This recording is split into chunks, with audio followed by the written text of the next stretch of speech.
สวัสดีครับ ผมมาสเตอร์อึ่งครับ สถาบัน EWTC วันนี้ผมจะมาสอนการติดตั้ง VS Code และปลั๊กอินที่ใช้ในการเขียน Flutter ครับสิ่งแรกครับ ให้คุณเข้าที่เว็บไซต์ code.visualstudio.com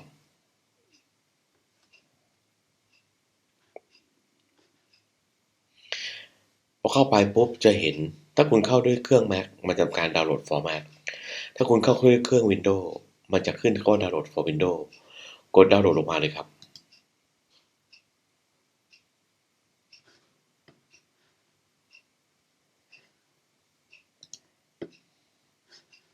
ดาวน์โหลดจนเสร็จครับ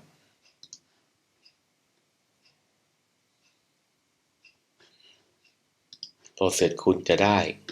แบบนี้ถ้าสำหรับเครื่อง Mac จะเป็น zip ไฟล์สำหรับ Windows จะเป็น execute ดับเบิลคลิก next ธรรมชาติ next ไปเรื่อยก็จะได้เองแต่การติดตั้งบน Mac จะต้องระเบิดออกมาก่อน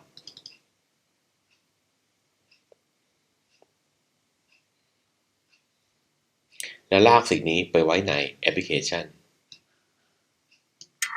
แค่นี้ครับเราก็ติดตั้งตัว VS Code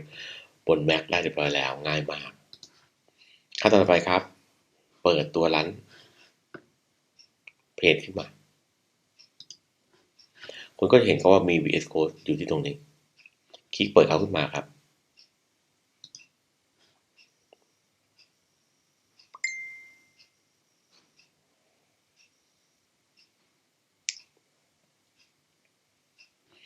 โอเพนไปครับตัวนี้นี่คือ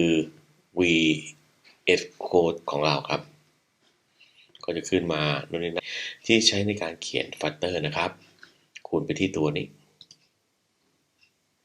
และทำการเสิร์ชหาครับคำว่า Flutter F-L-U-T-T-E-R Enter ไปครับอันนี้ไม่ได้ทำการเคยติดตั้งมาแล้วนะครับคลิกที่ Flutter ตัวนี้ให้ทำการติดตั้งปลั๊กอินตัวนี้อันนี้ไม่ได้ทำการติดตั้งมาแล้ว2ทำการคลิกที่ Flutter Widget Snippet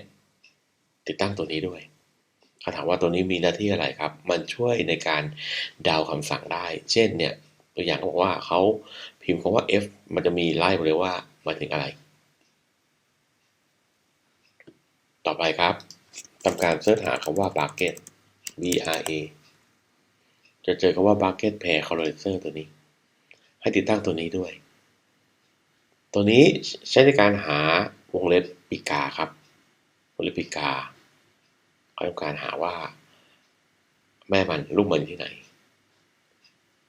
สุดท้ายครับมาทำการเสิร์ชหาคำว่า VS Code Icon ตัวนี้ครับเราต้องการติดตั้งตัวนี้ด้วยเพื่อให้มันสวยๆเวลาติดตั้ง VS Code Icon แล้วเนี่ยให้เช็คว่ามันเปิดใช้งานไหมโดยการไปที่